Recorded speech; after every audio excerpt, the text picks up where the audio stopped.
spins a web any size, catches thieves just like flies. Look out, here comes the Spider-Man.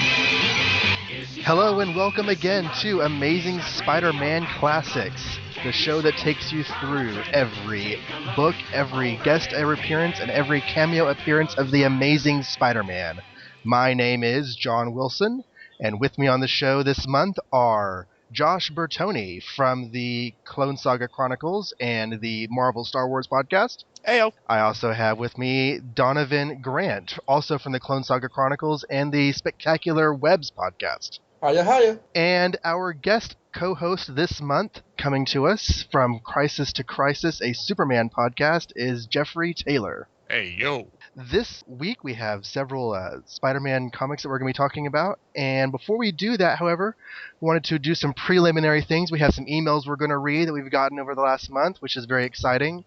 I have been asked by a few people on Facebook and such how far this show plans to go. There are two answers to that. The first answer is as far as we can, because I would love to do this, as long as is feasibly possible. However, if we can make it through the Jerry Conway run, which is Amazing Spider-Man 149 is where his last issue was published, I would consider that a grand accomplishment. So that's kind of my first goal in this show, is to get through that point in the series. I'd personally love it if we could, at least get to the Marv Wolfman stuff too, which is around, it starts in the 182 and it goes to the early 200s. A lot of that stuff, like Aunt May dying, the death of Spencer Smythe, Peter going to graduate school, Betty Brandt, and Peter's horizontal mambo with a married woman.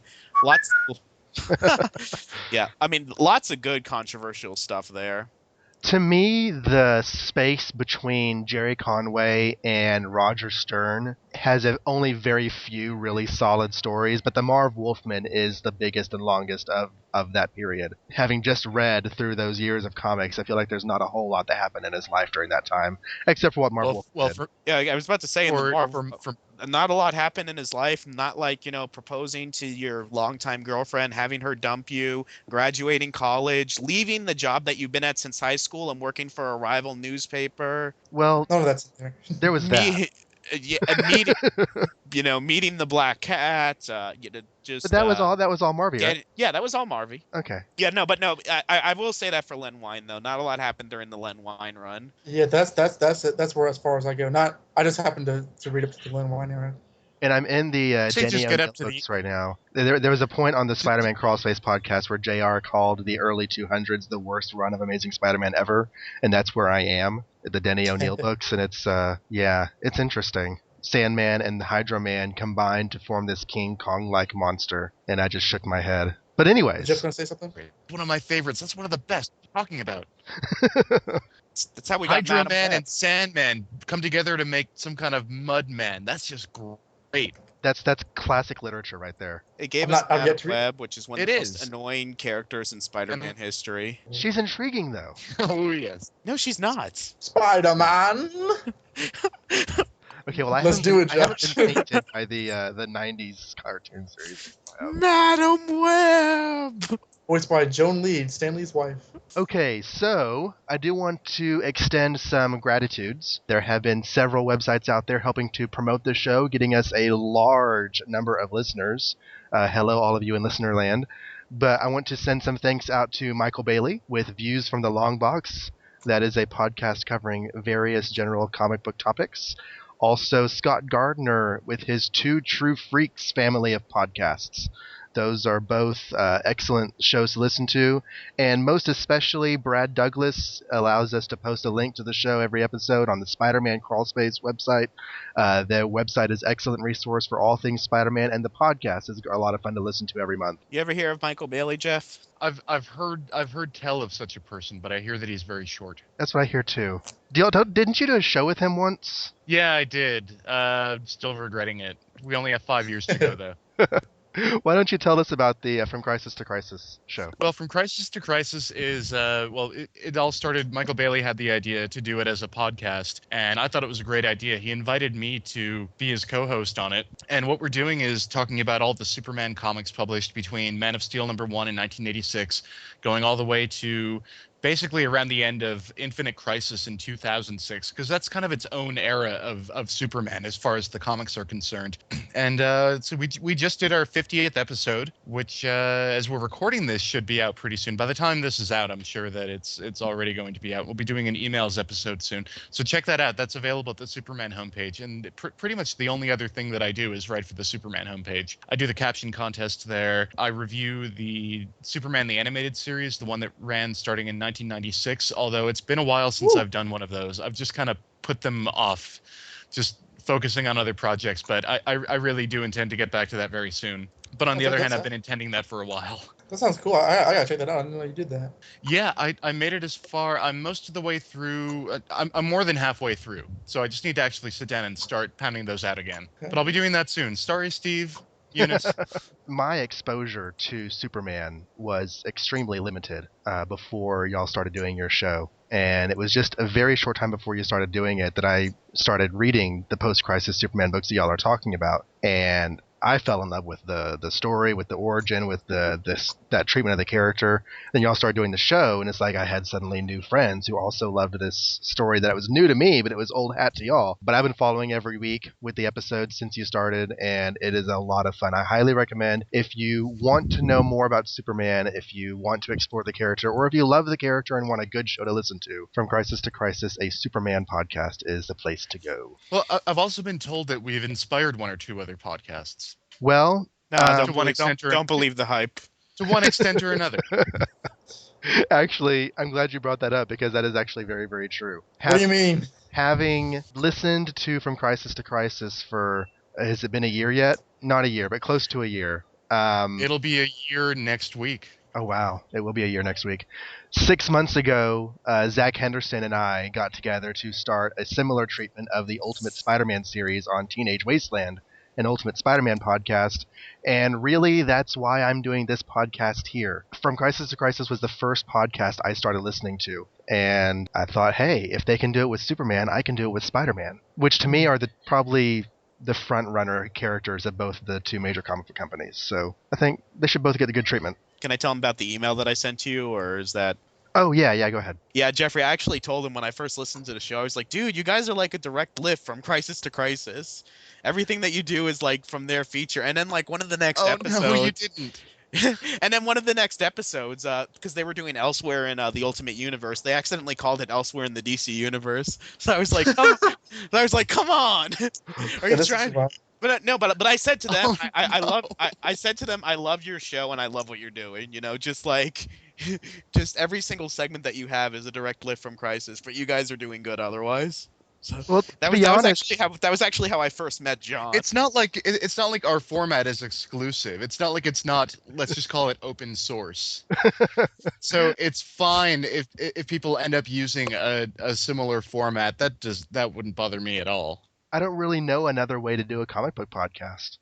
I mean, you talk about the books and we can go backwards. Well, it was like how Jeffrey has his little joke at the end of the episode, and then Zach had a little joke at the end of the episode. You discussed like first appearances in a very similar way. You're like, oh, first appearance of the security guard, like is a similar way that like they said something. The whole Elsewhere in the DCU, Elsewhere. No, well, but if it helps at all, I'm blushing, and I'm glad that you guys and that John that you enjoy the show. But really, it's okay. I mean, I don't care. Okay.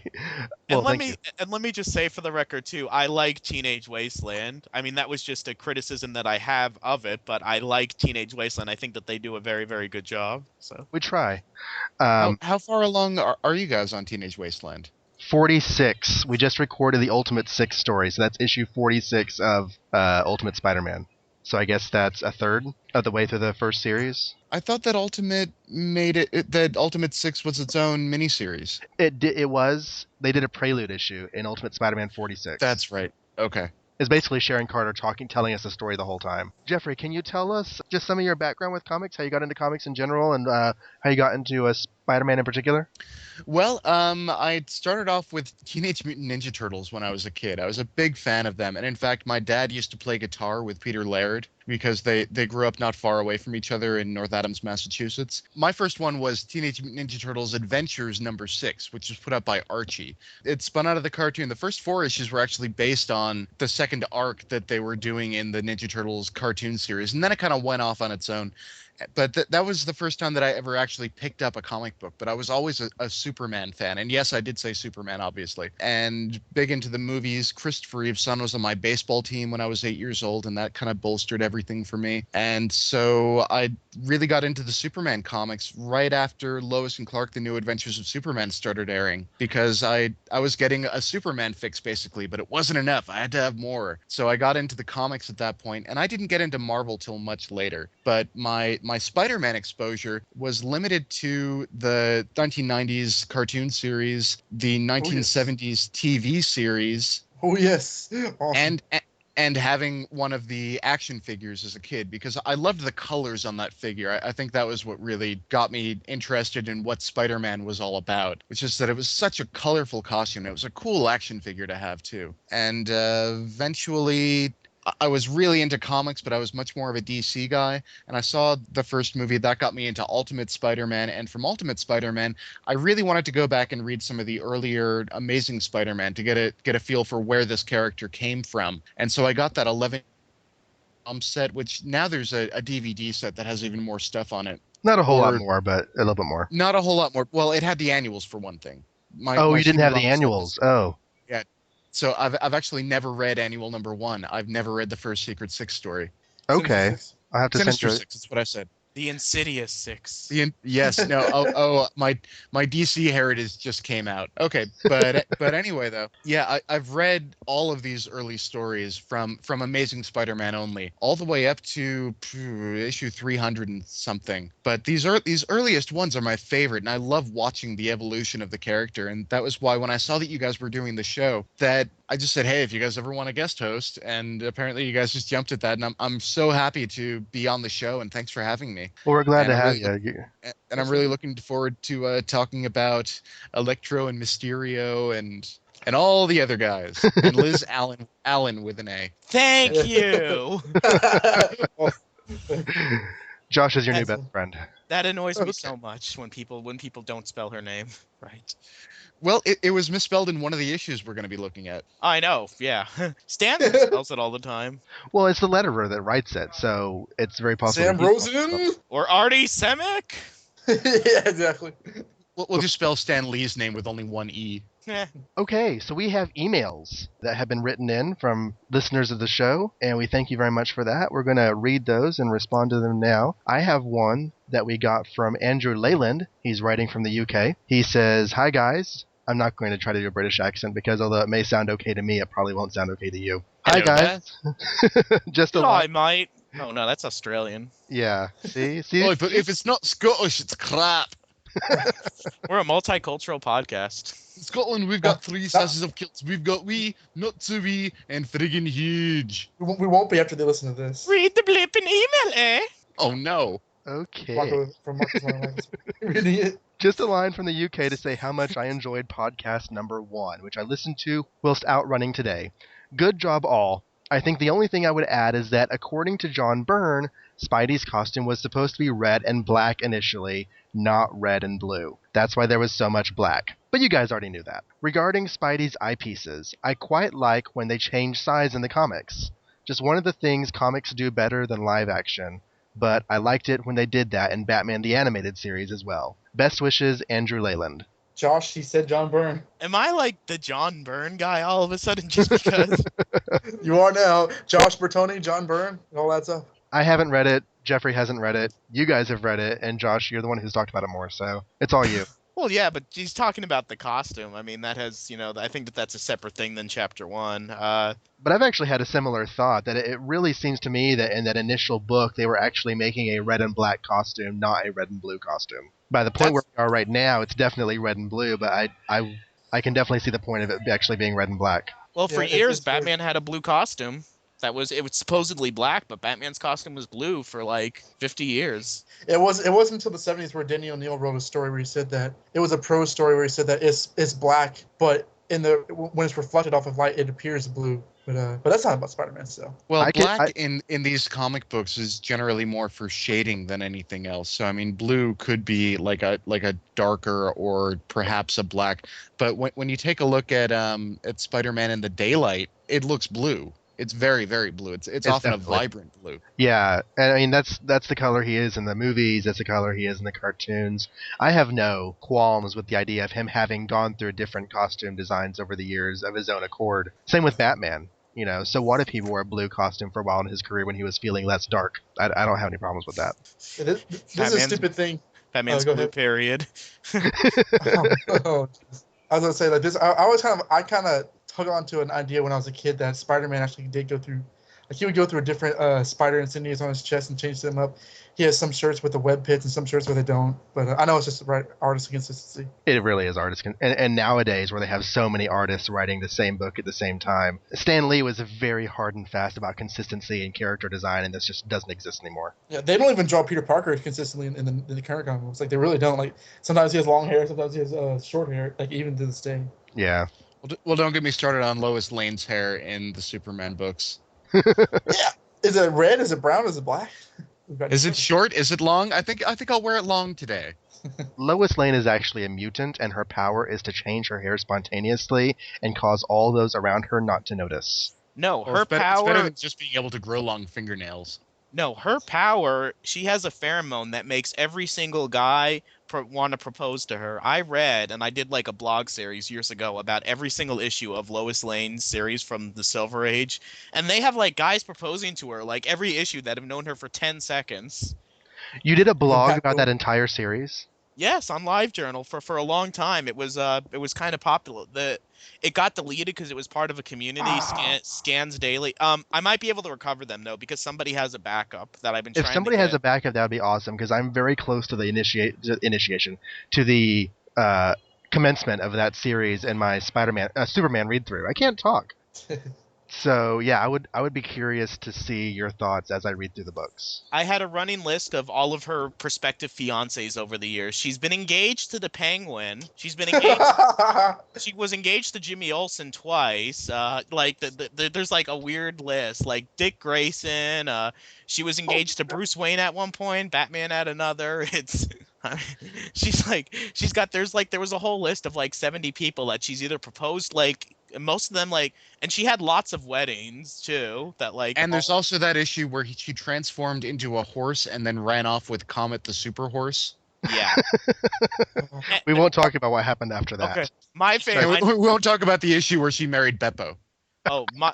One of the greatest issues is Superman. He comes to like the Daily Planet offices and he's like, Lois, meet me at City Hall. Bring your wedding dress. Today's the day. Then he flies off. And Lois is like, oh my God, this is finally happening. I'm so happy. So she and Superman go and he's like, okay, now we're going to the reception. And then she's like, wait a second, what about the marriage? And he's like, great Scott, I forgot to tell you, didn't I? And they're dancing. He's like, you see, these crooks said that they were going to come after me on my wedding day. So I had to fake marry you. Oh, sorry, I forgot to tell you. And she's like, silly me. And he's like, they're going to target you. So I have these magnets in your wedding dress that will attract the bullets. So he pretends to marry her, but forgets to tell her, and she's pissed at him. And then he makes her wear a dress that magnetizes bullets. And then she gets pissed, and she leaves the wedding reception. And he's like, why are you so mad at me, Lois? What did I do? Okay, but to be fair, we've all been there. Oh, come. Yeah. Story of my life, yeah. That's actually the way my first wedding went. So, getting back to the email, I would just like to weigh in on my eyepiece philosophy. Large eyepieces to me are a trademark of modern Spidey. I got into it in the early 90s when large eyepieces were all the rage with the McFarlane and Larson art. But I would like the whiteness of the eyepiece to be consistent through an issue. I don't want, when he's confused or angry or whatever, I don't want the white to suddenly get squinty. Now, I can see why they do that. And of course, Andrew, you're not a bad person for liking it, except that you're wrong. But No, it's fine. Everybody has their own opinion. It's just my own personal preference. Do y'all have an eyepiece preference? Josh already knows, but I'm a huge Bagley fan. But even going on that, I kind of, whenever I draw Spider-Man, I draw him with like the really big eyes because I think that's just more appealing.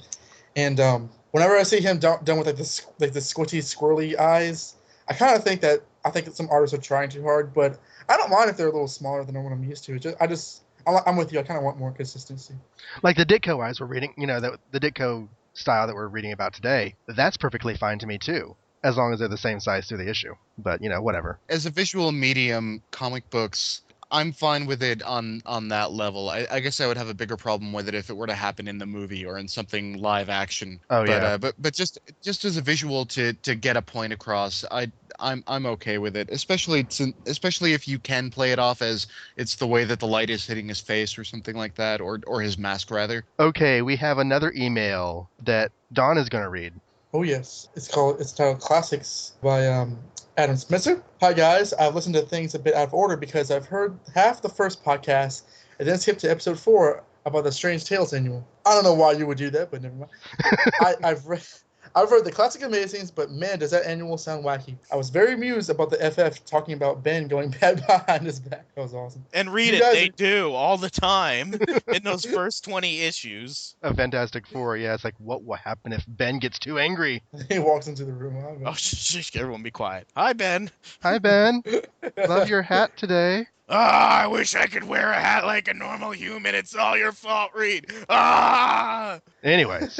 You guys are doing a great job of analyzing these old stories in entertaining ways. I was happy to hear new little behind-the-scenes information about them. Pointing out inconsistencies and weird science stuff is funny. Props on getting a reply by Stan the man himself. I plan on listening through the rest of the podcast soon. Thanks for making a fun podcast to keep me entertained while I do a long run or drive. FSU Spider fan, a.k.a. Adam. Thank you, Adam. Thank you, Adam. One thing we forgot to mention in that annual that we just kind of breezed by, but Chris Johnson mentioned when I was Facebooking with him, was that Spider-Man whips out some web skis at one point. And that was just a bit of web wackiness that we probably should have mentioned, but we were distracted by the ice silicone crystals in the web.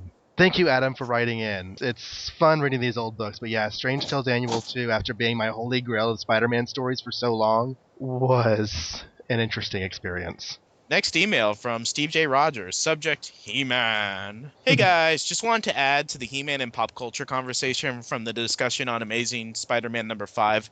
Just to clarify on that, John Wilson went on I don't want to say a tangent because me and Don are the king of tangents, but he was talking about how he was surprised that the term He-Man was around before the 80s. So anyway, the Little Rascals. Spanky had a sign in front of his clubhouse called the He-Man Woman Haters Club. At least the phrase He-Man goes back to that time period. We are He-Man woman haters. We feed girls who are alligators. The glow has burned down mighty low, but we got a plan to make some dough. Well, just, to date that, the Little Rascals shorts were filmed in the 20s and 30s, and the 40s, I think. So that takes the He-Man usage all the way back to World War II and before. So that's interesting. That was something I didn't know. So thank you, Steve. Now you know. No except about. I don't know. I like history. I like random cultural knowledge. So knowing when He-Man became a usage would be interesting. To me only, I'm sure, but it would be interesting. Well, I'm fairly certain that the line was separate from the toy line. Well, yes. Yeah, because the toy line was actually a Conan toy line. But anyways, so last email is from an anonymous writer. He wished we keep his name confidential, so we're just going to call him Bernie Schwartz. Bernie says, "Hi guys, I recently saw the movie version of Kick-Ass, which rocked, and that's just me, not him, and decided to review some of the early Spider-Man stuff I have in a couple anthologies. I enjoyed the film, but I was really struck by how this was an almost one-to-one retelling of early Peter Parker, plus a couple of decapitations, mutilations, some sailor talk, and a heavy dose of teen hormones." They're exactly the same. They're so much similar to each other. Yeah, except for the, blood. Exactly the same, plus Nicolas Cage. Right. Doing a psycho Adam West interpretation. I'm not sure if y'all have seen it. 8-ball sign points to yes. But I was curious about your opinions and if you saw the similarities as well. Yeah, I would think that a lot of the same themes are there. I mean, the outcast nerd who, gets drawn into... Well, how he gets drawn into the world of superheroes and how he reacts to it are pretty different. But The personalities are the same, I would think. Similar, at least. I'm not I seeing the haven't movie, but I actually have read seen the it. comic book, and I think the general idea of like, oh, a normal guy actually trying to be a superhero and like real world consequences. I mean, I think it's fair to say they kind of started with Spider-Man. I don't think that the concept would be as pronounced as it would be without Spider-Man, but that's my opinion. Stan Lee was doing that a little earlier than Spider-Man. Like, he actually did some of that stuff with early Fantastic Four. There's an issue, I think it might be issue 8, where they go to Hollywood because they're broke, and they're like, wow, we're worried about money. Normal superheroes from other comics aren't worried about money. Like, they actually say people from comic books aren't worried about money, and they have to hitchhike at one point, and they say, we're hitchhiking. Isn't that funny? Superheroes don't have to hitchhike usually. So, I mean, but yeah, it was more fine-tuned in Spider-Man, though. He was more of the quote-unquote everyman than the FF were, but yeah. I think it'd be fair to say that without Spider-Man, there would never have been a Kick-Ass. And I I would agree personally with feel that particular plot in Fantastic Four was really contrived. But, Oh, Namor's a big Hollywood producer. Namor is a Hollywood producer and he's going to make a movie as a plot device to capture the Fantastic Four and fight them? You're Really? serious? That's where Norman Osborn got it from. And yes, Don, he's completely serious. Oh my god! He takes them out to an island, has cameras rolling and everything, and beats them up. Or tries to, anyway. I don't know how, like, Namor keeps on thinking that, like, Sue's gonna marry him. It's like, see, I just murdered your brother. Do you love me now? Everyone that you know and cherish, I'm out to destroy. Will you please go to bed with me? That actually Do sounds it. more like a Joker story.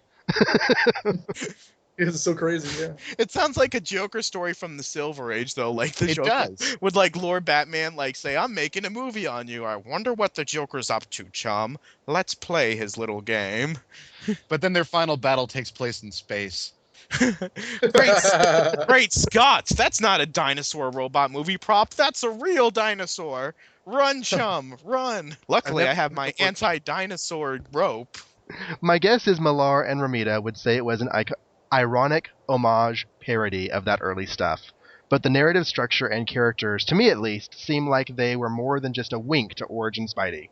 I don't see this as a bad thing, but rather as an indication that these early issues, despite some really entertaining camp, hold up remarkably well in terms of storytelling. Yeah, Jeffrey and I were talking about this a couple days ago, how really good these issues are.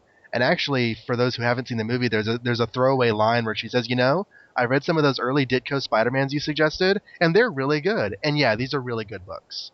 There is occasional That's a line camp. in the movie. Yeah, Hot Girl says it, so it has even more weight. That's pretty cool. Not Hit Girl the character, but the hot girl that he likes. Like yeah, the girl he thinks he wants to be gay, or he pretends to be gay around. Right. I haven't seen the movie yet. I haven't had time because of work, but hopefully I'll try and get to it this week. I haven't seen the movie yet because number one, I don't really like going out to the movies because where I live, your general public has no sense of decorum and just uses their cell phones. Hey, how you doing? Oh, nothing. I'm just at the movies. How are you? Yeah, let's talk for a little while. One of those kind of things. And that just annoys the heck out of me. And, well, between that and the fact that I have not yet finished the comic book run because I can't find the first few issues because it's only 8 issues. It took, 2 years for the whole thing to come out? They were done with the movie before issue 5, hit the stands. I do remember that. Yeah. That's not an exaggeration either. No, and the movie is very, very faithful to the first 5 issues of the comic. I haven't read past issue 5 either, but I've been told that the endings are different. But the first 5 issues of the comic book is faithful to the movie, basically. Yeah, well, they were being produced. Yeah, they were being produced at the same Yeah, time. they were made to be kind of around the same thing. My one sentence review of the film is: if you can enjoy violence and vulgar language used in a fun way, I have not had as much fun in a movie as I had with Kick-Ass in a very long time. Since the latest Punisher. I haven't seen a Punisher movie since 1994. But there's so many that have been released. Punisher 04, Punisher 08. I have 2 copies of Punisher 04. So anyway, I have the regular one and the director's cut. The director's cut. There's a director's cut? There is. His last sentence is, "This is a big reason why I appreciate the project you are doing with this podcast and look forward to downloading new episodes when they are up. Sincerely, Bernie Schwartz." Thank you, Bernie, for writing in. And yeah, we're having a blast with these books, making this show, and I don't plan to stop anytime in the near future. So keep listening and write us again when you have a chance. And that wraps us on the emails. Before Jeffrey takes us to Amazing Spider-Man 9, I wanted to mention a brief cameo Spider-Man had the week before that book came out. On November 5th, 1963, The Avengers number 3 was released. In that book, the Avengers are trying to find the Hulk, because, as Iron Man says, so long as he's running wild, there's no telling what he'll do. They're not really sure, though, how to find him, so using a Stark transistor-powered image projector, Iron Man sends his image to various superhero haunts, trying to recruit help. And one of the people he targets is our friendly neighborhood Spider-Man, who is standing horizontally on the side of a building trying to pull some thugs right off the roof with his webbing. Instead of questioning why it looks like Spidey's about to kill these guys, Iron Man decides to try to enlist his aid. Suffering spiderwebs! I must be working too hard, I'm seeing things! Don't be alarmed, I'm just trying to find the Hulk. Look, do I tell you my troubles? I've got my hands full right now. Why don't you try the Missing Persons Bureau? Thanks for nothing, Sonny. And as it happened, Spider-Man ended up doing some sort of convoluted web sack strung between the two roofs and bound up the bad guys in that. Seems like that's going about things the hard way, but who am I to judge? And yeah, I feel like Spider-Man's kind of reinforcing everyone's negative opinions about him here, especially in the superhero community. Did any of y'all have any thoughts on this little scene? Yeah, he was a jerk. He's antisocial. I mean, he talks about, oh, nobody understands me because I'm a science geek. But you know what? If you read some of the issues, Peter can be a jerk to some of the other students sometimes, and he can be a jerk to some of the other heroes. I think talked about that. I think he just has social problems in general. I like to think he has Asperger's. Wow, that would be an interesting take on the character. Peter It's funny. Parker, the autistic Spider-Man. Well, autism and Asperger's are two different things, but they're on Asperger's the is- same spectrum. It's on the same Yes. spectrum, but I'm very familiar with Asperger's because I've actually worked with lots of children with Asperger's over the years, and it's funny because when I was reading issue 12, and I'll get into it later, like Dr. Octopus, he had like almost an Asperger's like focus with like, getting the Spider-Man, but we'll get to that when we get to that. Yeah, I actually wasn't meaning to cast aspersions on Asperger's. I'm serious. He's probably got like 4 of the 5 symptoms Oh yeah. No, based on the way. Yeah, no, I just want to be clear on that. Oh yeah, there's the social issues. There's you're like really focused on something like science or whatever, obsessiveness, and it's interesting. It's interesting. You watch TV and stuff now, and like people think that Michael Scott from The Office has it. People think that Sheldon Cooper from The Big Bang Theory has it. Who, by the way, Stanley guest starred on an episode a few weeks ago. I did not see that. Was that but the I'm one behind where on he's like in a Big Bang mansion? Yeah, he's in a mansion, and like they go to see him, and he basically like throws them out. I thought And that- Sheldon gets a signed copy of a restraining order. Asperger's, it varies from person to person. Like some people won't understand sarcasm at all. Some of them have an understanding of it, but you won't find 2 Asperger's people who are exactly the same, and it could go undiagnosed for decades. So now we get to November 12th, when Doc Brown fell off the toilet and hit his head on the bathtub. While unconscious, he had a vision of the flux capacitor, which is what makes time travel possible. But that was November 12th, 1955, and this is I was going to say November you're off by about 8 years.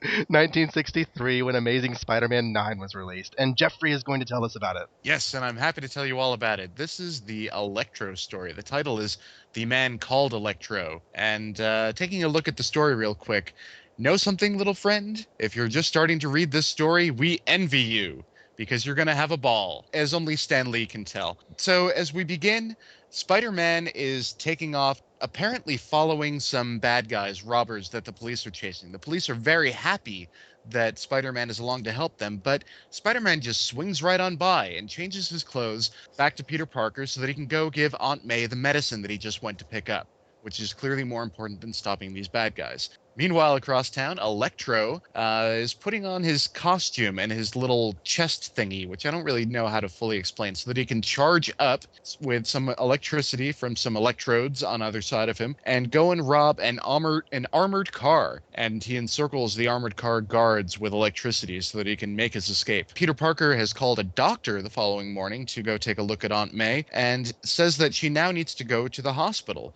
And Peter's very upset about this, but that doesn't stop Flash Thompson and his annoying friends from trying to make fun of him as he ignores them. Later, Peter Parker finds out from the doctor that Aunt May is going to need an operation and that it's going to be very expensive. I believe it's about $1,000. But Betty Brant is also visiting Aunt May and walks Peter out. And they have a brief discussion. And Betty thinks to herself, this is a very brief discussion. Betty thinks to herself, it's as though he carries a deep secret within him, one which no one can ever share. Well, she's a has very anyone- intuitive girl. Has No, anyone she's- ever wondered if the Quiet Boy has a deep, dark secret, but no, it turns out he's just an antisocial nerd? Well, before that, Betty says, wow, he seems so calm, but he's like a volcano waiting to erupt. That's a very good quality to notice in a boyfriend, Peter. That's like, Or he's Betty. like, when you think that your boyfriend's going to erupt like a volcano any second, that's not a good sign. Yeah, you don't want to date. Very on the nose. So in order to raise some money, Spider-Man, now he's Spider-Man because he's changed his costume, decides that he's going to go and take some pictures of himself to sell to J. Jonah Jameson. However, it begins to rain, pouring rain, and he has to go home and wring out his costume and let it dry so that it doesn't shrink. So he thinks, what am I going to do? Later on, the next day, as a matter of fact, J. Jonah Jameson is at the bank trying to find some information about his accounts when Electro shows up and robs the bank and zaps both of them, which is a really funny image, by the way. He opens the safe with his Electro powers and runs off, and then just as he's made his way out of the picture, Spider-Man swings by, making Jameson think, wait, maybe Electro and Spider-Man are really the same person. I'm going to print that in the newspaper, and nobody will ever think anything wrong about it. Later on, Peter finds the story in the paper and gets very upset about it, and talks to the doctor. And this is where he finds out that this whole thing is going to cost $1,000. So he goes to J. Jonah Jameson to ask for $1,000 advance. Won't tell him exactly why, just that it's very important. And Jameson turns him down and says, "Give me photographic proof that Spider-Man is Electro, and I'll gladly give you the money." And Peter thinks, say, that gives me an idea. So off he goes again, trying to find some crime to stop, but he can't find any crime to stop at all, and continues to swing around until finally he finds Electro burglarizing a safe for jewels, money, no matter what's in there, he wants it. So Spider-Man takes the pictures of Electro, but then Electro sees him and fires one of his electric beams at him. But Spider-Man is able to dodge the beam, do some flipping around, and tries to grab Electro, but is electrocuted in the process. And he's knocked out at that point. Electro thinks that he's dead, but doesn't take into account that Spider-Man has spider strength and is therefore able to survive the electricity. So Spider-Man takes some pictures of himself and brings them to J. Jonah Jameson, saying, this is the proof that Electro is Spider-Man. Because Peter Parker would never fake photos. No, never. He even says that, I've never cheated anyone before. It feels terrible. If it weren't such an emergency, ... Didn't he do that with the Sandman issue? Oh yeah, Selective that was amnesia. Only it was almost the same thing because it really just happened, and it's What like logic? a reshoot of a movie. No, I Well, think- yeah, but here he's taking the pictures and I don't think he's even superimposing them. You see that one shot of the newspaper and it's 3 different pictures and it's like Spider-Man, Electro. Therefore, they're the same person. Right. Right. So people around New York begin to consider this. Oh, Electro and Spider-Man, that's bad. And Electro thinks, oh wow, that's really cool that everybody thinks that I'm Spider-Man. Now I'll be able to get away with it. And considers the time that he got his powers. And this is the Jeff Johns secret origin here. Yes, it is. He went up to go help somebody down from a telephone pole when he got struck by lightning. But instead of dying, as people do, he gets electric powers and finds that he can create some sort of a chest plate that he sort of wraps around his body and amplifies his powers so that he can then put on the weirdest looking mask ever and become Electro. Well, that makes sense. Yeah, I mean, that's exactly what I would do. I think It's this is because the lightning struck him while he was working on power lines. If he was working on power lines and he would have gotten electrocuted, then he would have died. Or if the lightning struck him while he wasn't working on the power lines, he would have died. But because it both happened at the same time, science! I was going to say, don't you know anything about science? I think this is an example of the art of Stan Lee writing stuff that doesn't exactly jive with probably what Steve Ditko was planning when he drew it, because the verbal explanation of why Electro can conduct electricity has nothing to do with that plate on his chest. But Yeah, Steve what the heck Ditko was- I never probably understood- gave him the plate on his chest as an explanation of why he can conduct electricity. So I don't know. I thought it amplified it basically, It could amplify it. We can or go it with helped that. him to His control it powers somewhat. fluctuate so much. Like in this issue, he's like, I gotta recharge my powers now, which that kind of got dropped after a lot. It's funny here because in this origin story, Electro's portrayed as such a jerk, but they recently did, I think, in Web of Spider-Man, this like telling from Electro's point of view, and they make him seem like some down on his luck guy, like who was working. He's like, it was while I was off the clock technically, so the company wouldn't reimburse me, and I lost this and that, and they wouldn't pay the You're medical right. bills. And then you read this, and it's like, I'll go up there and save this guy who's about to die, only if you pay me. Yeah, I'm I've pretty always sure you would thought get Electro was, fired like, if the you tried that. darkest villain. I've always thought of him as like one of like the more contemptible people, especially after reading the Marvel Knights issues where he just like up and takes it to Spider-Man. I never thought he was a good guy. Okay. Well, he's definitely not a smart guy. I mean, he thinks that mask looks good. Oh, don't even get me started. Oh, we'll get to that later. Okay, fair enough. And actually, my one of my first times meeting Electro was in the Ultimate Spider-Man video game. I'd read Ultimate Spider-Man by that point, and in fact, I'd even read this at that point. But I really felt like I got to know the character of Electro when I had to fight him in the Ultimate Spider-Man game, and man, that was annoying. I think you had to fight him as Venom. And Really? You Venom- had to chase him down as Venom, and then I think you had to fight him as Spider-Man. I think. Yeah, you had to chase him, but you couldn't like That's get what it close to was. him, or he'd like throw you away. But so like you couldn't be too close to him, but you couldn't be too far away from him. Then you had to like hit him with a car, and then he'd be naked, and then you could beat him up while he's all naked. But then he Yeah, you're right. Yeah. and he like sucks the power out of like a billboard and stuff. Yeah, that was annoying. So he had to go and break all the billboards so that he couldn't recharge himself. You like your life bar was down and his life bar was up because when you kill him the first time he recharges. We Once need you people learn in- how to do it, it's easy to do. But anyway, that's going off on its own tangent. Meanwhile, on page 13 out of 22. Dun dun dun. Page 13. Page 13. Electro is breaking bad guys out of prison, telling them that they should all follow him. And Peter Parker hears this on a police radio as he's passing by, but he really has to go and check on Aunt May first. And he finds that Aunt May, that they're ready to operate, and he's going to have to wait around for that. But he runs into Betty Brant, who says, wait, I know it's difficult to be alone at a time like this, and she wants to spend the time with him. Meanwhile, JJJ has shown up at the prison where Electro is letting loose all these prisoners, but none of the prisoners will actually listen to him, and they all just run.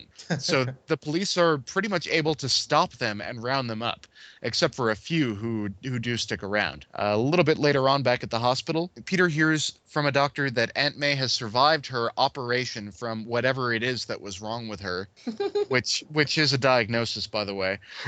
Thanks Betty for being there for him, and tells her that the operation was successful, but now he's got to go off so that he can take pictures of this riot that's breaking out. And she says, oh, you just enjoy danger, the excitement, just like someone else I once knew. Yeah, but she still knows him. But anyway. Exactly. And there's a- really, the way she's saying that, it does not sound like a brother. Oh, actually, she's not No. talking. She's not talking about her brother though. That was later retcon. She's talking about Gordon, her ex-boyfriend, who comes. I assume. Really? It's Busiek. No, and he comes back in Untold Tales of Spider-Man. Like he was her Oh, boyfriend, and like he's actually the person. I'm getting a little ahead of ourselves with the Betty stuff that we're gonna reveal the next few issues. But he's the one who got her brother involved with Blackie Gaxton and the gambling and all that stuff. At least it's related to that plot, because this comment here is what begins the whole Betty's secret thing for the next 4 issues. The Betty saga. The Betty Brant saga. I sold on DVDs. So her boyfriend's name was Gordon Yeah. Shumway? I don't remember his last name. He became like a Okay. villain called the Terror, and like there was a whole plot in Untold Tales where he came back and he was blackmailing Betty and trying to get her to do stuff with the bugle and everything. Very well. And now for Electro, as Spider-Man heads off to go and stop Electro from breaking more people out of prison. And J. Jonah Jameson, feeling very, very happy about his scoop, becomes very upset when he sees Spider-Man swing by, knowing that Electro is already inside the prison, therefore they cannot be the same person. And he says, I'll be a laughing stock, and all because of Peter Parker, which means Peter's going to be in trouble later on. So Spider-Man makes it into the prison and rounds up some bad guys, fights Electro a little bit, and He puts on his rubbers. yes, that's right. Thank you. He puts on these rubber boots and rubber gloves, which I actually really like. I think that's kind of cool, and and pretty ingenious. I So think he it's a fights pretty some of the awesome bad plot guys. point, but I think it's a pretty awkward panel where he's like, I Oh, better yes. put on these rubbers and the rubber gloves I got at the store to help insulate myself against him. And I'm just like, taken out of context, that's kind of interesting. Aunt May told me to always be safe. That's it. I'm out. Well, you know how much rubbers cost in the 60s? Wow. No, Yeah, we're no, you doing don't. this. Nobody ever used them. That's true. Do they exist in the 60s? Yes.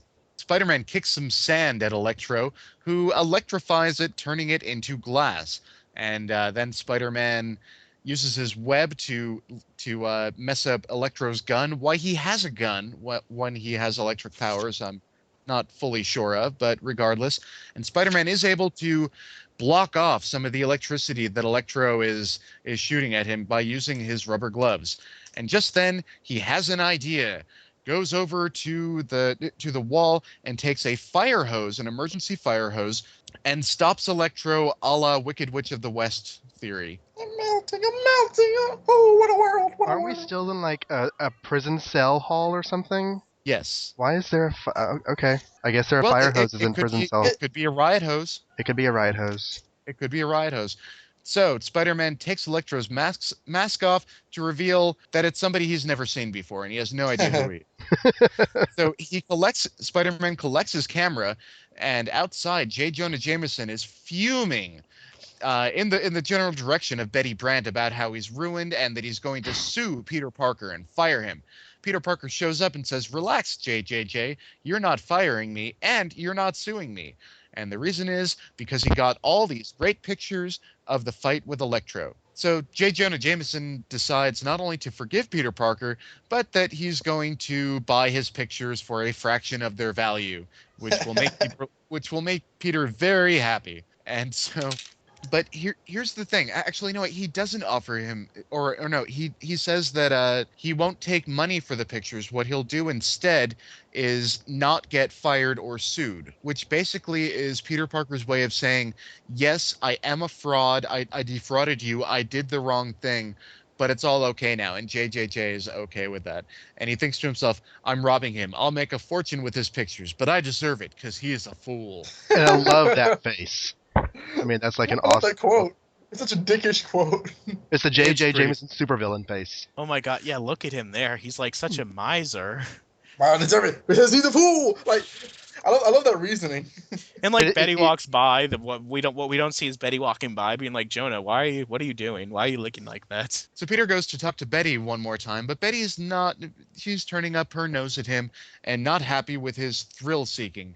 Peter doesn't take kindly to that and just walks off and says, sorry to have bothered you. Minutes later, he goes to Aunt May, who is now recovering just fine from her operation, from whatever it is that she had, and decides to walk home.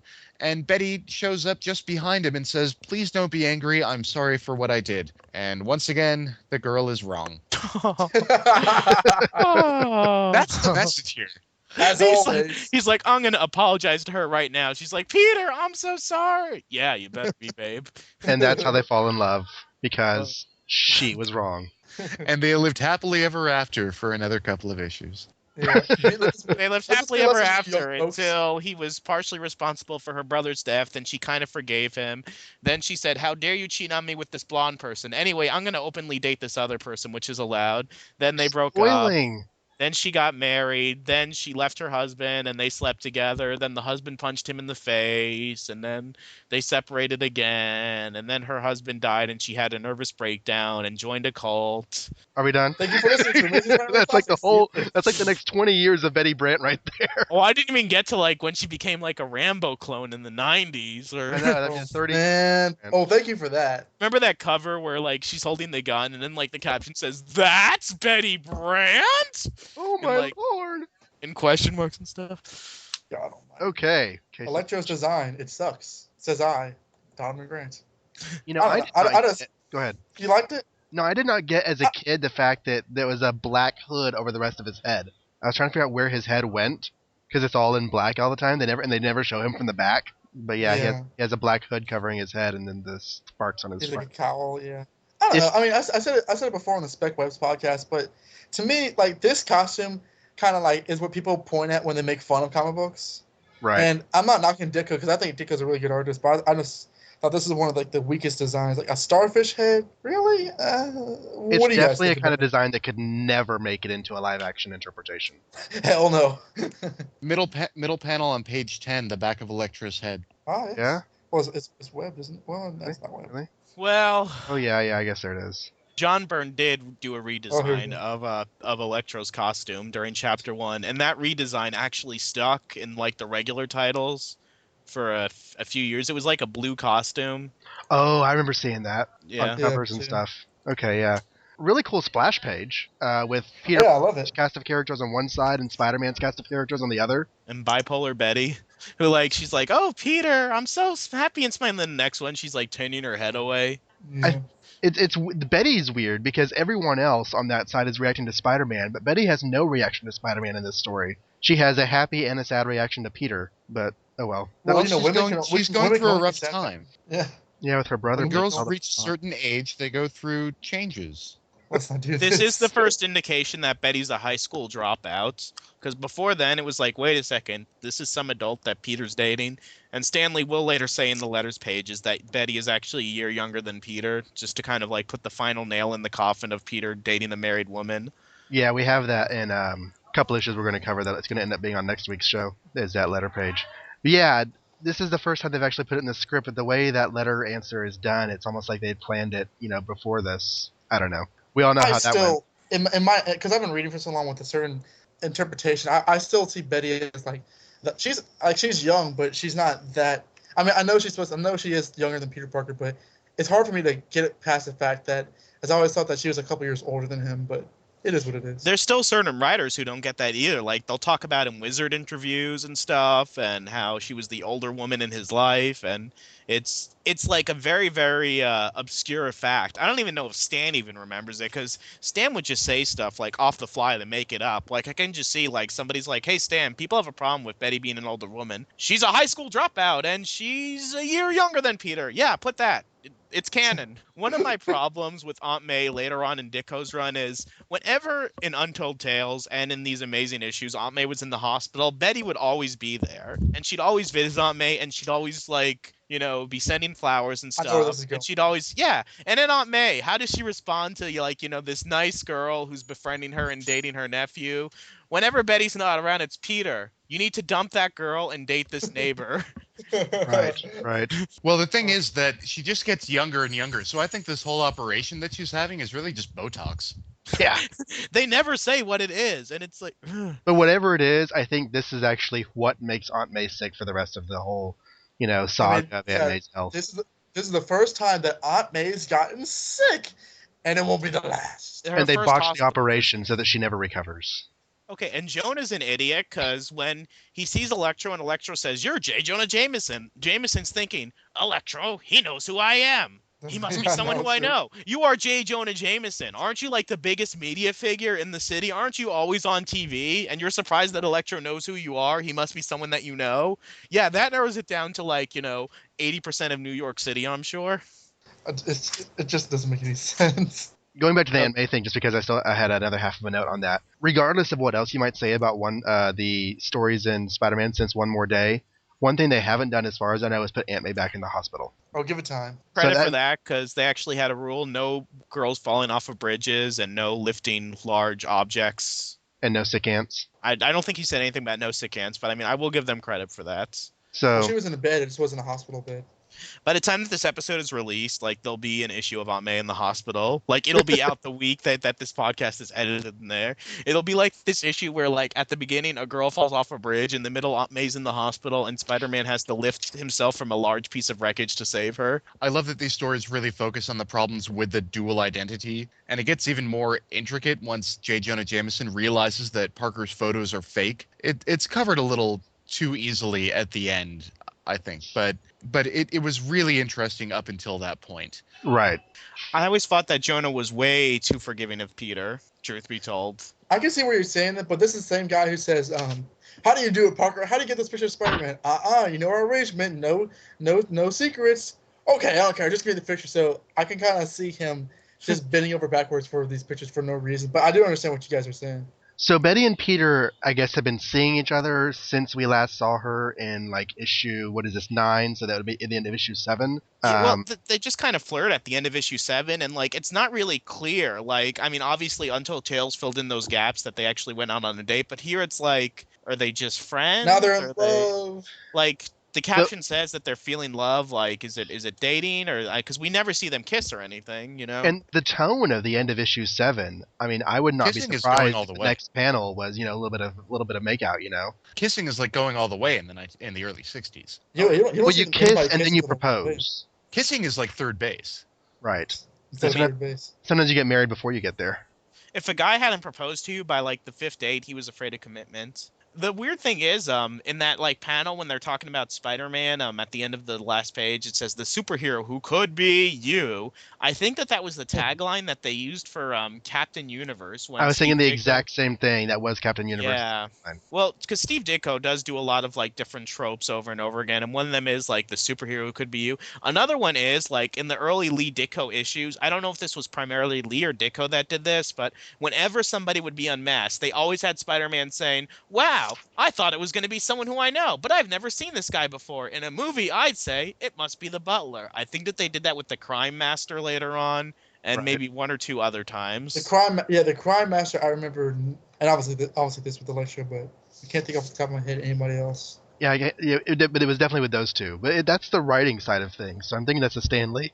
Well, but Ditko had a lot to do with that, and there was that whole like myth for a while that Ditko wanted the Goblin to be somebody who like we had never seen before, which would have been hilarious because that would have been like because it was supposedly to prove a point that it's not always the guy that you knew, but they had proven that point 5 times beforehand. But Ditko has since come out. He did like some weird rant against Marvel a year or two ago, where he admitted but he like in the middle of that rant he had like an offside about how Ditko had planned on it being Norman Osborn, and he purposely drew Norman Osborn in those country club scenes before introducing him. Really? Yeah. That's interesting. So page 4, at the bottom of page 4, the doctor is at Peter's house and says that Aunt May has to go to the hospital. And then he goes to school, and then he leaves school and goes to the hospital, and Betty Brant's there. Now, he didn't go to work. How did Betty know that Aunt May was in the hospital? How is she Peter, just Female suddenly intuition. Twitter. Twitter. It's a small town. It's New York City, West Virginia. I mean, maybe Betty called the house or something, and the doctor like was there or something, and oh no, Peter's not here. I'm taking his aunt to the hospital. They changed the answering machine. Hello. If I'm not here, that must be I'm in the hospital. Peter must be. that would be amazing answering machine. If I'm not here, I'm probably in the hospital right now. That's probably just your Message standard after- I'll answer. return But your this call was after I this was recover free my- answering machines though.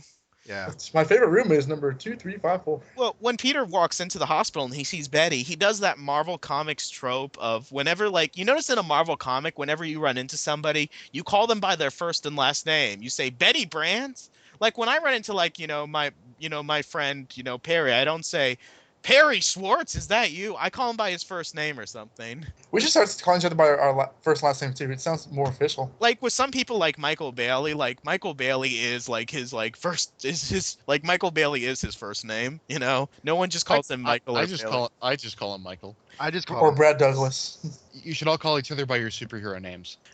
But notice that in the Marvel comics, people are always like calling each other by their first and last names. J. Jonah Jameson, Bruce Banner, Peter Parker. I'm sure it's not just Marvel. Like try doing that, like for a day, like just going around calling all your friends by their first and last names. They'll punch me out within a minute. I don't know most of their last names.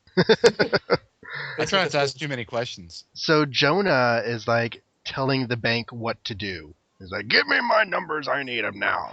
Well, yes, sir, you're one of our biggest depositors. But banks aren't like that anymore. You don't tell banks what to do anymore. They have all the power. Yeah, back then you could tell banks what to do. Don't even get me started. Have you been seeing my Facebook this week? Yes, with your whole Wachovia nightmare. Oh my gosh. I deposited $200 and they say I only deposited $1, and this has literally been going on for over a day. And there's like security camera footage of me depositing $200. There's computer records, but no, they're not having it. It's like I'm getting the newspapers involved. I got to get J. Jonah Jameson on this. He'll say Spider-Man's behind it and everything. You really should. If you have his number, give it. That'd be really good.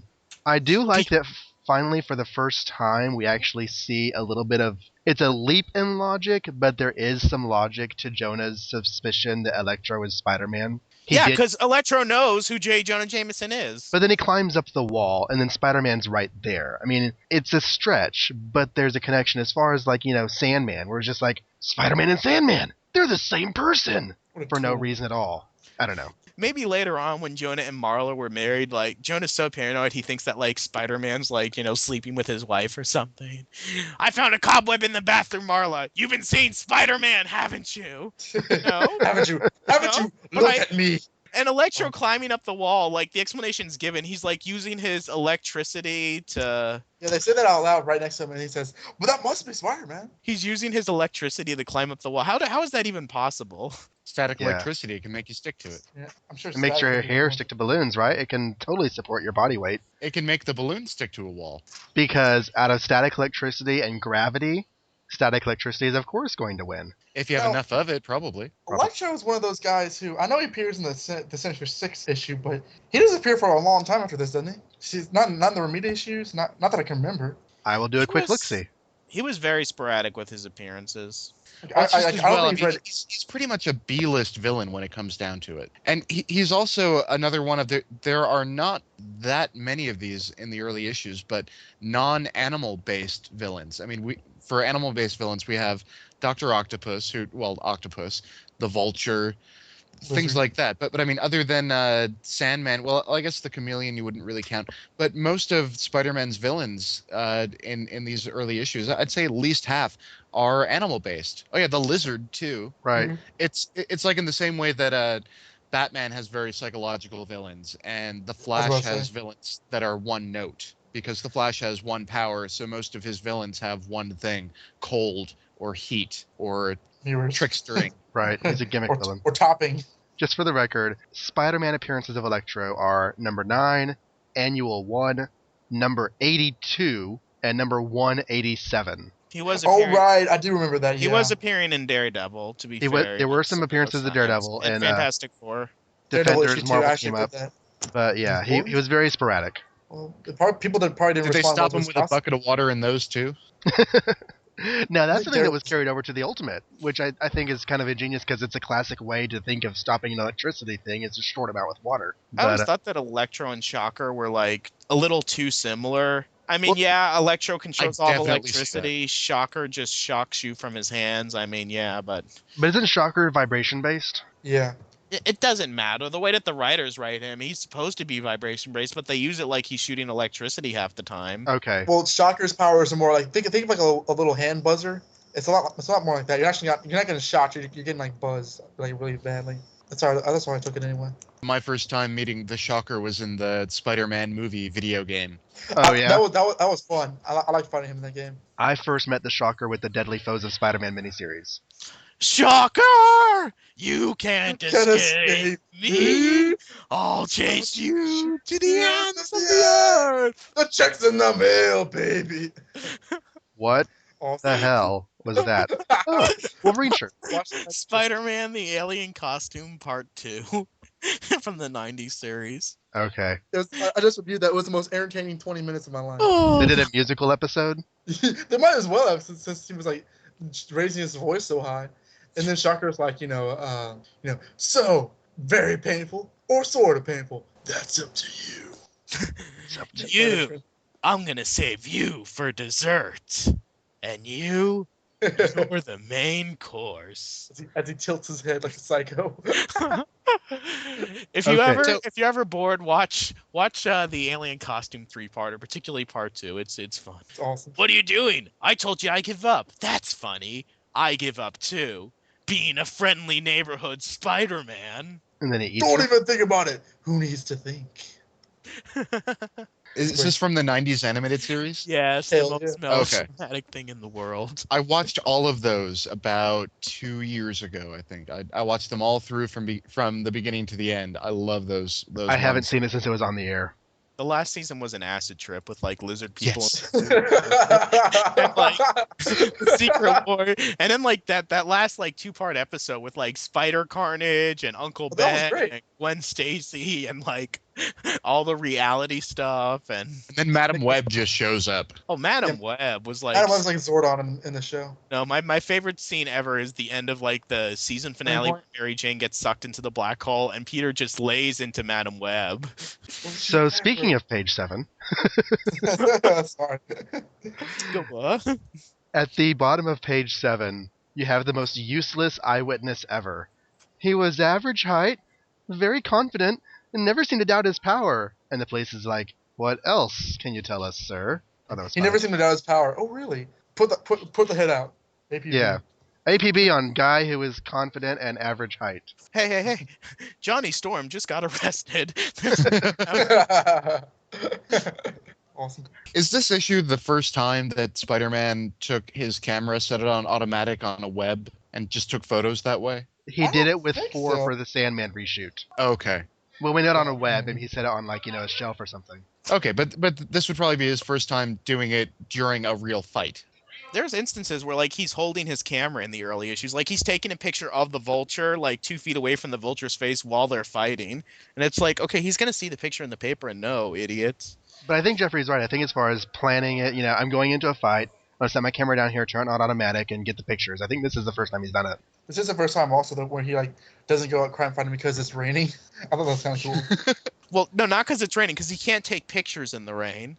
Right. It's like, well, screw the people that are getting held at gunpoint or whatever. If I can't make any money, I'm not doing this. Which is funny Just like because that's Electro. exactly what, like Electro. And this was also the first of many times that Aunt May's health has gotten in the way of the greater good. Yes. Like it always does. Oh God. Speaking of that again, this they tell him before they do the operation it's going to cost $1,000. Now, I don't know about y'all's medical experiences. I have never been told before a procedure what it's going to cost me. There is no menu up front with prices listed. It's like, we're going to do this and you're going to get the bill. And for an Oh, good. extra $25, we'll remove her gallbladder while we're at it. I was just thinking, like in the next issue, Peter has all these problems, and he says, "Well, I know this is going to cost a lot of money, but do it anyway. We need her to live." And I was like, "Gosh, I have all these problems, and now the leg breakers are coming after me. I got to come up with the money fast, boy. Superheroes don't have to pay loan sharks, do they?" So Aunt May's health has always been expensive. First was $1,000, then it was a marriage. It's always Wait, cost. what? Yeah, He had to give up his marriage for Aunt May's health. Oh. Spider-Man was never married. That never happened. Oh yeah, I'm sorry. Wait, what? He and Mary Jane lived together for many years, and she got pregnant. Oh, no, Miraculous. I'm sorry. She was never pregnant. They said that. Yeah. They were living in sin. Can't he just tell the doctor, tell you what, when you cut open Aunt May, take out a lung and sell that, and then that'll pay for the rest of the operation? Right. If Aunt May was dead, Peter would have so much money. Yeah, this is true. Sad but true. Now he asked J. Jonah Jameson for the $1,000, and Jameson, of course, turns him down. But I got to think back to where I think it was issue 4, before he fought the Sandman. He asked Jameson for money, just like randomly, because he wanted money to play with his webs experiments. And I'm like, if you hadn't already been asking him for a lot of money, and you asked him for the $1,000 and told him it was for your aunt, he might have actually given it to you. Hey, fool teenager. So, not being able to find Electro for all those hours and finally finding him and getting zapped right away, would that be the Parker luck? If this were written last year, they would have said the Parker luck somewhere in there. Like 10 times, yeah. Yeah. And then his Latino roommate would have yelled about him for, not Disorganized. having rent or sleeping with him or something. And he's using his electric power like a mine detector. He just located a hidden safe. How does that? I didn't notice work that. again? Is that in the same science book that gave you ice cold silicone crystals for your webbing? I don't know. Electro's power. It's electricity. You could be very, very. It's electric. big with- I've always thought about that. Every single electric issue, I just imagine it's Electro, boogie woogie woogie, and I just hear that in my head anytime there's an Electro issue. No matter what the context of the decade. It was kind of confusing to me because when he's finding Electro here in this scene on pages 9 and 10, if you don't look at the first panel where Electro's actually in an apartment, and all the other panels, it looks like he's on a rooftop. But he says, "Spider-Man, lucky for me, I caught your reflection in the mirror on the wall." And I was reading this and I was like, who puts a mirror on their external walls on the rooftop? But I guess it kind of works. It's just a little bit of a weird transition from the apartment to the rooftop. Wait, does he go into the room through that door he opens in the roof? I don't know. Or just takes... I have no idea how we get from the bottom of page 9 to the top of page 10. Ditko and Stan, Ditko! communicate. So All one right. thing I like about the Electro origin, this is the That makes no first sense. bad guy origin that feels like, and don't laugh, but feels like it could actually happen. Like it's No, not. absolutely No, not. no, no, no, no. It It's never not. has. It's not an atomic explosion. There's no random genetic therapy going on. This is just a guy working on a power line that gets zapped. I mean, it's a realistic set of circumstances that can happen to anyone. And realistically, that guy would like be on life support. Well, yes, he would not. He wouldn't get powers, but everything up to the powers part could happen. I'll tell I you right just now, thought that- every time that I get bitten by a spider, I get really, really mad that not only does it hurt, but that I don't turn into Spider-Man. Yes, I don't often get bitten by spiders, but I live in California. There's a lot of spiders. There's probably 20 on my back porch just waiting for me right now. It's like if somebody was drinking a bottle of water and then Hydro Man. and then they got hit by a car at the same time, Stanley would say the force of the car hitting the person as the water was entering his body fused his blood cells with the water. And now, like, That's happened to me. I've always thought that this was the most insulting origin because you can't seriously believe that this could work. oh, we're gonna. Like, by mysterious freak of fate. Like, no, you're dead. You are dead. You're a dead man. And then he makes the stupid ass looking costume I've ever seen as a result of it. I was like, come on now. it affected his fashion sense. Yeah, clearly. He's got a star. Mhm. Now, this doctor here in the hospital, is this Dr. Bromwell? No, Is there it's some not. untold tales that says this is Dr. Bromwell? He has a distinct Bermuda-esque look, and you'll certainly see it later on. Dr. That's Bromwell that's is around in the Ditko days. I know that they used him in Untold Tales. I don't remember there being like anything that specifically said that this was him, but sometimes the Marvel chronology books like will retcon background characters into being existing characters. I Yeah, mean, because my index says that Dr. Bromwell appeared in this issue, but I couldn't find his name mentioned anywhere, and none of the doctors look like Dr. Bromwell. well, he's probably her home doctor because that's who Dr. Bromwell was, her home physician. And is this an official Marvel index that you're reading, or is this Yeah, a the website? official index that came out last year. Okay, well, if then it's Dr. Bromwell because that's Marvel retcon. It's saying okay, it's Bromwell. I don't even believe him. I'm looking for the scene where we actually see her home doctor. Okay, yeah, that looks nothing like Dr. Bromwell. He's on page 4, and he's short and fat He and has white used hair. the $1,000 that he ripped off from the Parkers. Because no, you don't get the bill before the surgery. He took the money, and then they got billed after the surgery by the hospital. Son of a bitch! Dr. Bromwell took the money and got plastic surgery and went to Bermuda. Now has a tan. He looks completely different. I did find the name of Betty's old boyfriend. It is Gordon Savinsky, who became Terror, that she is supposedly worried about at the bottom of page 14. It's not Bennett. I was reading the Bennett issue. I kind of thought that if you took the dialogue out, Bennett kind of seems like her boyfriend. Oh, if you take out the mention that it's a brother and just read everything else, yeah. Actually, that's not even this issue, but yeah, we should talk about Yeah, except for the fact that she's she has whatever she has going on with Peter. But then it takes her blaming Spider-Man for the death a whole new meaning. Like Spider-Man knocked off Bennett so he could have a clear chance at Betty. Then he finds out, oh, that was her brother. Sure. I do have to say, Wow. Betty, you are going to laugh when I tell you what I thought. and by laugh, I mean be really pissed off. Okay, Betty. It's as though he carries a deep secret within him, one which no one can ever share. Oh, by the way, Hypno Coin.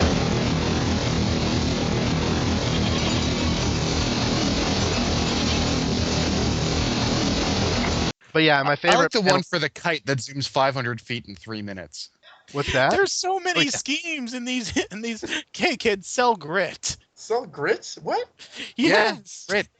It's like all the pyramid schemes and all the scams that are online now. Like, if this was being published today, but there was no internet, you'd have congratulations, you just won a free iPod Nano. Mm-hmm. Yeah, only here it's a wrist radio for $4.95. Guaranteed to break within 30 seconds. Exactly. And I'm pretty sure the Hypno Coin was just a little piece of cardboard with a sticker on one side. The kind of things you get in nickel bins today at the dollar store. Page 17. I get the biggest kick out. Wait, hold on. Hand grenades, 75 cents. Shut up. That's hilarious. Shut up.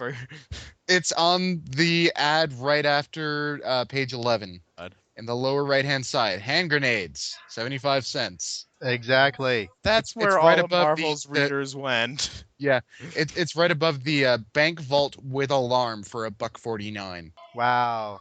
These are terrible. It's coins and free grenades, basically. See behind glass. I don't. Something I don't. behind? I don't. Okay. A bike speedometer And to the make bike sure you're not windshield. breaking the law on your bike. Page 17. They're fighting, and Spider-Man throws some ball bearings on the floor. He says, "Hey, Sparky, kick these around for a while." And in his mind, he's thinking, these steel bearings, they'll do the trick. But what does Electro say? It's those blasted bearings again! I know. What was up with that? When was the first time? Did you have problems with bearings in childhood or something? I don't know. I look back. I'm like, this issue makes less and less sense as we talk about it. What does Byrne have to say about that one? Yeah. It's been a while. It's been a while since I read chapter 1. Some of the stuff that I did in the early episodes was stuff that I remembered more clearly and vividly. I might reread chapter 1 for fun. Page 19 up at the top. Oh, look, it's the Sandman. Oh yeah. He's still unconscious and knocked into the. From the Yeah, we're gonna film this one too. Sandman fights Spider-Man fights Electro. Daily Bugle. I'll make millions. Sandman becomes Glassman. That has to have Whoops. happened at some point over the continuity, They right? called me Mr. Glass. It happened in Spider-Man 3. Like Harry uses glider to burn his arm into glass. Yeah, there Okay. is that. But yeah, that's happened the same in the comics before. Spider-Man's turned into glass a few times. I was gonna say that's such an obvious plot twist that someone's had to have done it at least once. I think the Human Torch may have even done it at one point because, like, you know, he has fire. And like half of Spider-Man's rogues fight either the Human Torch or Daredevil, if not all of them. Well, looking at the last page with Peter and Betty, and she's like, someone I once knew who reminded me of you. I'm kind of glad that they retconned that as an ex-boyfriend because whoever she's reminded of, she is not talking about him like a brother. She's reminding me of you, the boy I'm currently falling in love with. That's your brother? That's Hey, kind of weird. it's And I Star don't Wars want to Day. float again. I Yeah, know. Star I just said Wars that was Day. your little picture you put on Facebook, John. Did y'all see that It's- picture? Yeah, for Yeah. those who don't know, we're recording this on May 4th, which is Star Wars Day. So May the 4th be with you. Whatever. I actually did one of those Jib Jab Empire Strikes Back videos too earlier today. Someone sent that to me, and I took the time out of taking my notes to like do that video for 20 minutes. But yeah, I mean, if Star Wars has taught us anything, it's that hey, love knows no familial bonds. Incest is the best. Put your sister to the test. Wow. It's really funny that you just said that May the 4th be with you because some kid said that to me today while I was at school teaching. And now I feel like an out-of-touch adult. Because you didn't get it? I didn't get it. I did not realize. It did not occur to me that was what the reference was. I'm sorry, Jeffrey. It's okay. I know. You're a Superman I am an fan. out-of-touch adult. Star Wars is Marvel and you live in DC world. It's okay. Well, Star Wars is Dark Horse now. Marvel kind of Yeah, dropped the now it ball. is. Shh. The job of Don't tell Jeffrey. Jeffrey works in a comic shop. Jeffrey already knows. That's right. Jeffrey also is on the How call, come so- Marvel hasn't shipped any of their Star Wars issues since the late 80s? That's so weird. Yeah, I can't remember the last time that I got a new one of those. They keep It's still on, resoliciting it's still things. on my pull list. Right. So we have first appearances of Max Dillon, Electro, and maybe Dr. Bromwell. One of the doctors in this issue was Dr. Bromwell. I don't know which one. Probably the one at her house that looks nothing like Dr. Bromwell. It's probably him, yeah.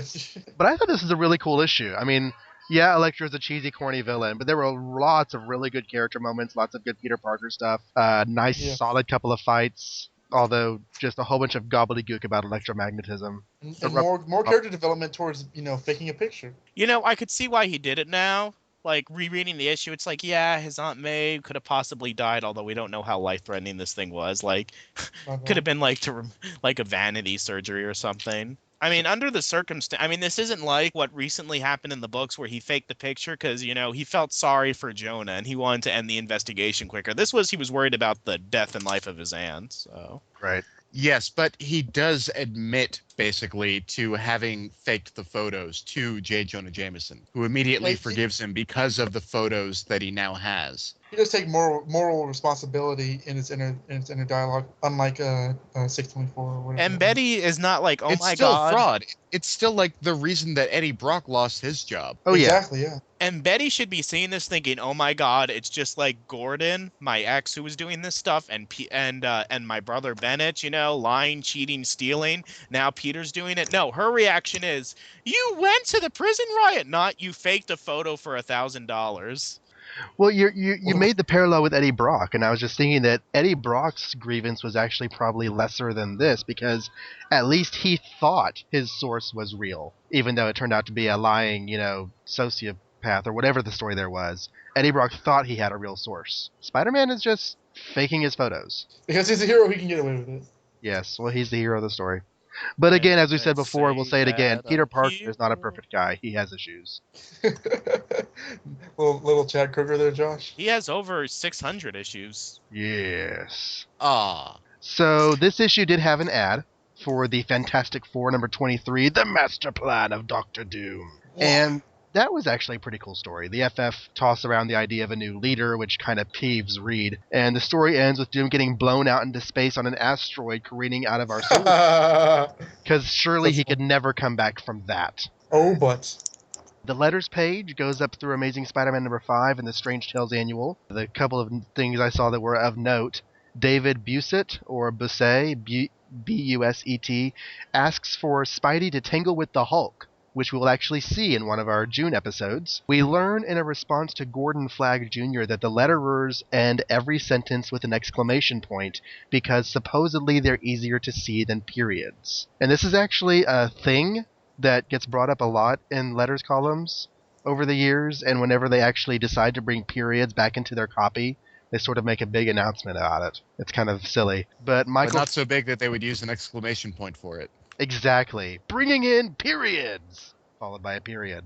Michael Fallis, a very unfortunate last name, suggests tossing Iceman into the next Spider-Man Torch team-up. And I wonder if he ever went on to write for Spider-Man and His Amazing Friends. I'm sure he didn't. Probably not. But, Stan was still waiting on a response to his query about nixing the letters page for the sake of 2 more pages of story. And he mentions that here, how he's waiting for the response. He'll announce it next issue, but he doesn't announce it next issue. He just keeps on doing letters pages and lets that be the announcement. So that's disappointing after building up so much hope.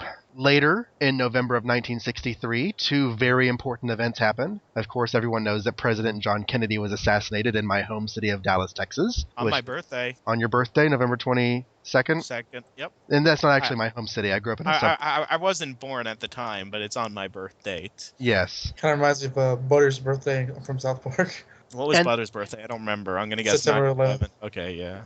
The very next day, the BBC premiered their new children's drama, Doctor Who, starring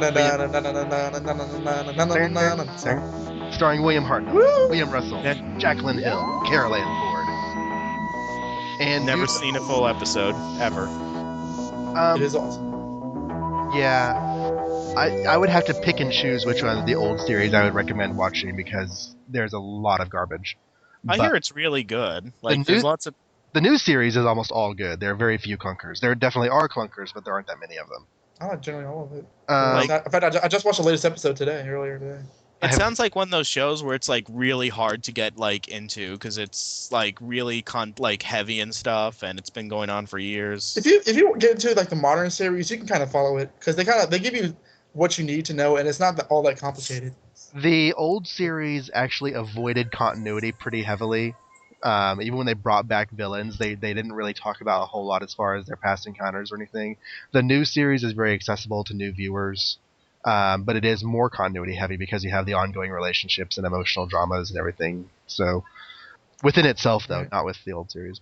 Due to all the news coverage with the Kennedy shooting, they were actually allowed to retransmit the episode the following week, immediately preceding the second one, and so we have a very rare early example of a television rerun.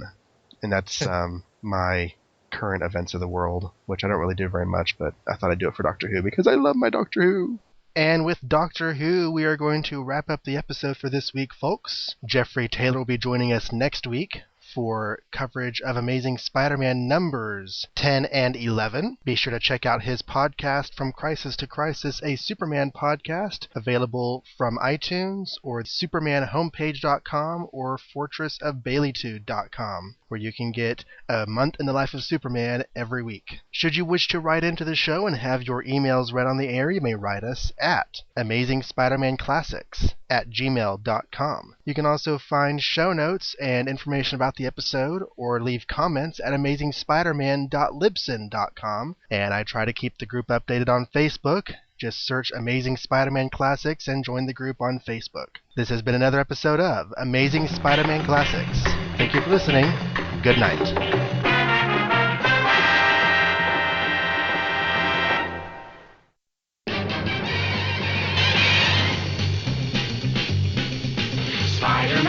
Spider-Man does whatever a spider can. Spins a web any size, catches thieves just like flies. Look out, here comes the Spider-Man. Is he strong? Listen, bud, he's got radioactive blood. Can he swing from a thread? Take a look overhead. Hey there goes the Spider-Man. In the chill of night, at the scene of a crime, like a streak of light, he arrives just in time. Spider-Man, Spider-Man, friendly neighborhood Spider-Man. Wealth and fame, he's ignored. Action is his reward to him. Life is a great big bang-up. Wherever there's a hang-up, you'll find the Spider-Man. Okay, that's noisy. Sorry, there's a crowd walking by. That's okay. Okay, Just wait they're till gone. Don't they know you're on a podcast about Spider-Man? What's I up? know, right? Why are you doing this like not at your house? Because my wife is there with the kids, and she finds it annoying whenever I do this at the house. Especially as long as this particular one's going to go, so...